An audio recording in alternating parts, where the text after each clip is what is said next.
जो काम आप मौजूदा वक्त में कर रहे हैं उसके लिए हम इस्तेमाल करेंगे प्रेजेंट कंटिन्यूअस टेंस। जैसे मैं वॉक कर रहा हूँ, I am walking, I am looking. ये एंड में मिले सेंटेंस के तो आप समझ जाना कि ये कंटिन्यूअस टेंस के बारे में है। रूल्स कौन से हैं? पहले सब्जेक्ट रखेंगे, फिर टू बी वर्ब रखेंगे, to be present simple tense के वर्ब रखेंगे, वाज और वर वाले नहीं। इज, एम, आर, इनको टू बी वर्ब्स कहते हैं, यही रखेंगे प्रेजेंट कंटिन्यूअस में। ये टू बी वर्ब वो है। उसके बाद रखेंगे प्रेजेंट पार्टिसिपल। प्रेजेंट पार्टिसिपल कहते हैं वर्ब में आईएनजी वाली फॉर्म वालों को, जैसे रीडिंग, राइटिंग, लिसनिंग, प्लेइंग, जिसमें लास्ट में आईएनजी वाला फॉर्म हो तो उसको हम प्रेजेंट पार्टिसिपल कहते हैं। उसके बाद हम रखेंगे ऑब्जेक्ट। अगर ऑब्जेक्ट ना भी हो तो भी खेल, जिस तरह से आई एम प्लेइंग, मैं खेल रहा हूँ। अगर मैं कहूँ आई एम प्लेइंग क्रिकेट तो भी सही है, मैंने ऑब्जेक्ट रख दिया फिर भी सही है, कोई मसला नहीं। ठीक है। अब यहाँ पर है यू आर लर्निंग ग्रामर, आप अंग्रेजी सीख रहे हैं, तो ये है उसका अफर्मेटिव सेंटेंस। आप अंग्रेजी सीख रहे हैं, यू आर लर्निंग ग्रामर। आप किताब पढ़ रहे हैं, यू आर रीडिंग बुक। आप जो है वो लिख रहे हैं, यू आर राइटिंग। आप खेल रहे हैं, यू आर प्लेइंग। मैं पढ़ा रहा हूँ, आई एम टीचिंग। ठीक है। मैं लिख रहा हूँ, आई एम राइटिंग। जो भी काम आप मौजूदा वक्त में कर रहे हैं, मौजूदा वक्त में मैं पढ़ा रहा हूँ। ठीक है। अब इसका नेगेटिव बनाने के लिए हम क्या करें? नेगेटिव बनाने के लिए सबसे पहले हम सब्जेक्ट रखेंगे, फिर टू बी वर्ब रखेंगे, फिर नॉट, फिर प्रेजेंट पार्टिसिपल और फिर ऑब्जेक्ट। जैसे you are not learning grammar, you are not watching my video, you are not learning for more information. तो जो काम आप नहीं कर रहे हैं मौजूदा वक्त में तो उसको हम जाहिर करेंगे फॉर्मूला लगा के। उसके बाद हम इसका इंटरोगेटिव कैसे बनाएंगे? इंटरोगेटिव मतलब सवालिया कैसे बनाएंगे? तो सवालिया के लिए हमें क्या करना होगा? पहले टू बी वर्ब रखना होगा, यानी कि इज, एम, आर में से कोई भी रखना होगा, फिर सब्जेक्ट रखना होगा, फिर प्रेजेंट पार्टिसिपल रखना होगा यानी कि आईएनजी वाला फॉर्म, फिर ऑब्जेक्ट रखना होगा। जैसे are you telling a lie, क्या आप झूठ बोल रहे हो? Are you telling a lie, are you reading book, क्या आप बुक पढ़ रहे हो? Are you writing with the marker, क्या आप मार्कर से लिख रहे हो? Are you turning on the fan, क्या आप जो है वो फैन को ऑन कर रहे हो? Are you chatting with each other, क्या आप एक दूसरे से बातचीत कर रहे हो? तो इस तरह से जो है वो इनका इंटरोगेटिव सेंटेंस बनता है। अगर हमें इसका और इंटरोगेटिव बनाना हो तो हम इसका किस तरह से बनाएंगे? तो उसके हमारे पास जो है दो फॉर्म्स है, हमें सेकेंड फॉर्मूला है। पहले है कि टू बी वर्ब रखेंगे यानी कि इज, एम, आर रखेंगे।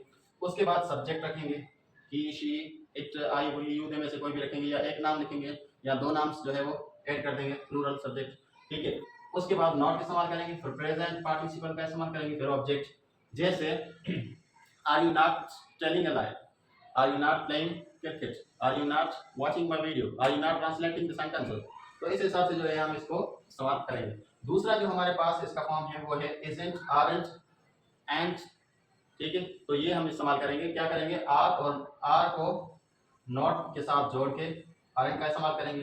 ठीक है। या फिर इस को नॉट के साथ जोड़ के एजेंट का इस्तेमाल करेंगे, और बाकी जो है वो सब्जेक्ट, प्रेजेंट पार्टिसिपल और ऑब्जेक्ट ये वाले रख देंगे। जैसे aren't you telling lie, aren't you playing cricket, aren't you watching TV. इस तरह से जो है हम इसके इंटरोगेटिव और नेगेटिव बनाते हैं। में आई हो, जैसे मैं पढ़ रहा हूं तो होगा आई एम रीडिंग। अगर मैं कहूं वो खेल रहा है, ही इज प्लेइंग। अगर मैं कहूं आप पढ़ रहे हो, यू आर रीडिंग। अगर मैं कहूं कि वो लिख रहे हैं, दे आर राइटिंग। अगर मैं कहूं वो लिख रही है, शी इज राइटिंग। अगर मैं कहूं वो लिख रहा है, ही इज राइटिंग। तो यहाँ पर ही, शी, इट के साथ इज, वी, यू, दे और प्लूरल के साथ जो है आर, बाकी आई के साथ जो है एम लगेगा। और इसी तरह हमारे पास कुछ रूल्स है पार्टिसिपल बनाने के लिए। वर्ब का इख्तिताम जो है वो डिसाइड करता है कि उसके साथ आईएनजी किस तरह से लगेगी। तो उसके कुछ प्रिंसिपल हम पढ़ते हैं।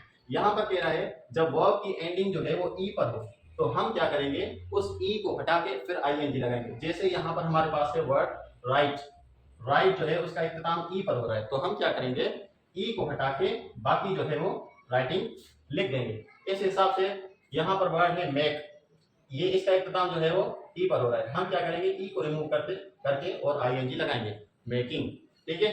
उसी हिसाब से अगर कह रहा है कुछ एक्सेप्शन है हमारे पास, जैसे एज, अगर ये एज आ गया, एज ई, तो उसमें अगर हमें आईएनजी ऐड करनी होगी तो ई रिमूव नहीं करेंगे, ये एक्सेप्शनल केस है। ए जी ई आई एन जी ये इस्तेमाल करेंगे।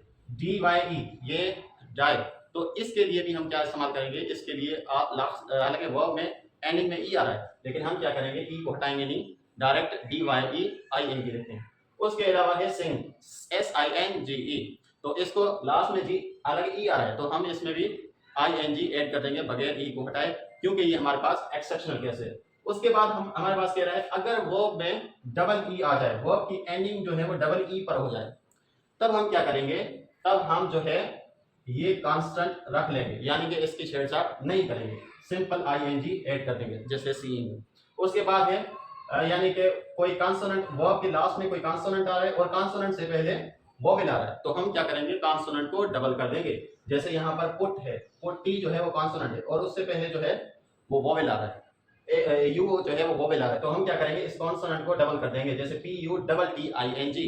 ठीक है, यहाँ पर सिट है दूसरा एग्जांपल हमारे पास, वहां पर वर्ब की एंडिंग जो हो रही है वो टी पर हो रही है। ठीक है, और उससे पहले जो है हमारे पास वोवेल, अगर हमारे पास पहले वोवेल है तो हम क्या करेंगे, डबल टी लिख देंगे, कॉन्सोनेंट को डबल कर देंगे जैसे सिटिंग। उसके बाद वी जो है हमारे पास वर्ब, उसकी एंडिंग जब आई ई पर हो तो हम क्या करेंगे, आई ई को रिमूव करके उसके बाद वाई और आई एन जी लिख देंगे, जैसे डी आई ई डाई, तो आई ई यहाँ पर आ रहा है तो हम आई ई को रिमूव करके वाई वाई लगाएंगे और उसके बाद जो है आई एन जी लिख देंगे, जैसे लाई एल आई ई। उसके बाद हम इसको अगर प्रेजेंट पार्टिसिपल में चेंज करेंगे तो क्या करेंगे, आई ई को हटा के वाई लगा के और लाइन आईएनजी ऐड कर देंगे। स्टैटिक वर्ब्स कुछ ऐसे वर्ब्स हैं जो अपने साथ आईएनजी वाली फॉर्म नहीं होते, नहीं लेते, इन फॉर्म नहीं लेते, जैसे कि यहाँ पर है no, understand, like, hate, on, leg, smell, have, taste, और भी कई ज़्यादा ऐसे वर्ड्स हैं जो अपने साथ आईएनजी वाली फॉर्म नहीं लेते। तो ये एक बेहतरीन जो है वो टूल्स हैं एग्जामिनर्स के लिए कि वो स्टूडेंट्स को ट्रैक करें। अब यहाँ पर कुछ एमसीक्यूज लेकर आए हम, उनके जरिए हम इन ट्रैप्स को समझते हैं, को डिकोड करते हैं इन ट्रैप्स को। अब यहाँ पर देखें हमारे पास एक एमसीक्यू है, उसमें से कह रहे हैं एरर को डिटेक्ट करें। अब एरर डिटेक्ट कैसे करेंगे, the chef is tasting the soup to see if it needs salt. Chef जो है वो टेस्ट करता है सूप को ताकि देखे कि उसमें जो है वो नमक की कमी हो तो वो डालें। अब यहाँ पर बच्चे क्या करते हैं, बहुत सिंपल ऐसे समझते हैं कि यहाँ पर टेस्टिंग आ रहा है, ठीक है, और टेस्ट वर्ड जो है स्टैटिक वर्ब है, स्टैटिक वर्ब वो अपने साथ आईएनजी वाली फॉर्म नहीं लेता, तो लिहाजा ये गलत है। उसके बाद the soup is testing delicious, उनको थोड़ा बहुत ये लगता है कि भाई टेस्टिंग डिलीशियस, ये सूप के बारे में बात हो रही है और वो कंटिन्यू लग रहा है तो वो उसको सही कर देते हैं। उसके बाद ही is owing to luxury cars, अब उनको ये भी पता होता है कि ऑइंग के साथ भी जो है वो आईएनजी वाली फॉर्म नहीं लगती। I am knowing the doctor, know भी एक ऐसा स्टेटिक वर्ब है जो अपने साथ आईएनजी वाली फॉर्म नहीं होता, नहीं लेता, फिर वो कंफ्यूज हो जाता है। उसकी कंफ्यूजन को खत्म करने के लिए हम क्या करते हैं, उसको एरर को डिकोड करते हैं, जो वो छुपा के रखते हैं। अब वो कौन सी है, जब भी कोई काम फिजिकली परफॉर्म हो रहा हो तो उसके लिए स्टैटिक वर्ब भी अपने साथ आईएनजी वाली फॉर्म लेते हैं, जैसे the chef is tasting the soup, chef जो है वो सूप को टेस्ट कर रहा है, अब ये फिजिकल एक्शन परफॉर्म कर रहा है, इसलिए यहाँ पर जो है आईएनजी वाली फॉर्म इस्तेमाल हो सकती है, फिजिकल एक्शन परफॉर्म हो रहा है, तो ये सही है। उसके बाद यहाँ पर है दूसरा हमारे पास एमसीक्यू है, I dash what you mean right now. हालांकि ये राइट नाउ फ्रेजेस और करंटली या एट द मोमेंट या नाउ, ये ऐसे फ्रेजेस हैं जो जाहिर करते हैं उस काम को जो अभी मौजूदा वक्त में हो रहा है। ठीक है, तो बच्चे क्या करते हैं, वो सिर्फ देखते हैं कि ये मूवमेंट अभी हो रही है, तो वो क्या करते हैं, एम अंडरस्टैंडिंग, तो I am understanding what you mean, वो ये क्या करते हैं, एक तो पहले देख कर उसको करके आते हैं। हालांकि इस तरह से नहीं होता, यहाँ पर किसी की राय बताई जा रही है तो वो जो है फिजिकल काम नहीं हो रहा, जिसके लिए हम यहाँ पर क्या लगाएंगे, ये बी ऑप्शन सही होगा, I understand what you mean right now. उसके अलावा यहाँ पर हमारे पास कुछ जो है वो दूसरे एमसीक्यूज हैं, this vintage car belong to the local museum.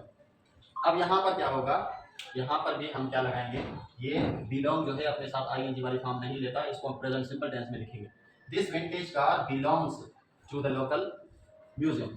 ठीक है, परमानेंट स्टेट बताई जाती है। उसके बाद they dash have a difficult time with the research. अब यहाँ पर जो है वो कौन सी एरर है, यहाँ पर एरर है, अब ये ड्यूरेशन बताई जा रही है या किन के साथ इसका मसला है उसके बारे में बताया जा रहा है, तो ये कंटिन्यूस है, तो यहाँ पर होगा they are having a difficult time with the research, क्योंकि ये कंटिन्यू है।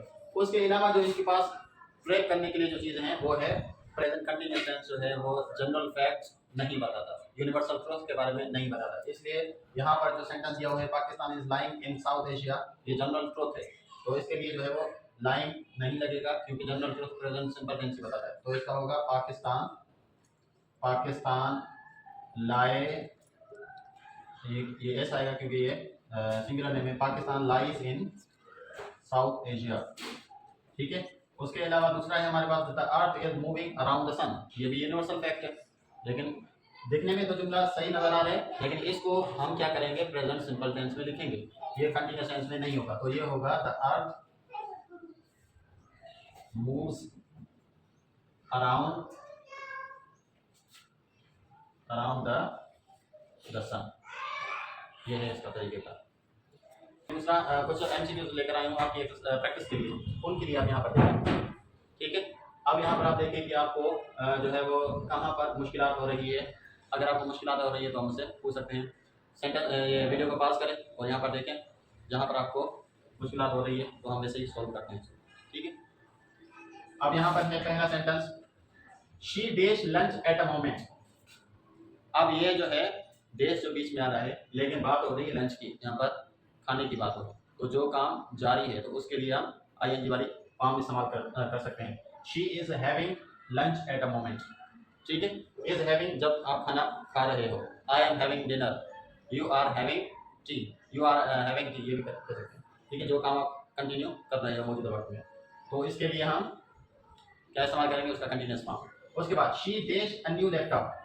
अब यहाँ पर आपको क्या करना है, यहाँ पर सिंपल परमानेंट स्टेट बताई जा रही है, तो she has a new laptop, चाहे वो कंटिन्यूस में हो फिर भी प्रेजेंट सिंपल ही में दिखाया जाएगा। उसके बाद I dash English is easy. अब ये ओपिनियन दिया जा रहा है, ठीक है, कंटिन्यूस फॉर्म नहीं है, ओपिनियन दिया, उसमें होगा I think English is easy. उसके बाद I dash about your proposal.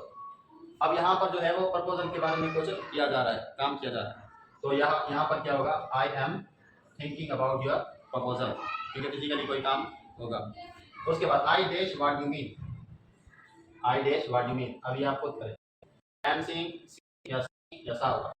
ठीक है, तो यहाँ क्योंकि ये भी सिंपल इस्तेमाल होता है।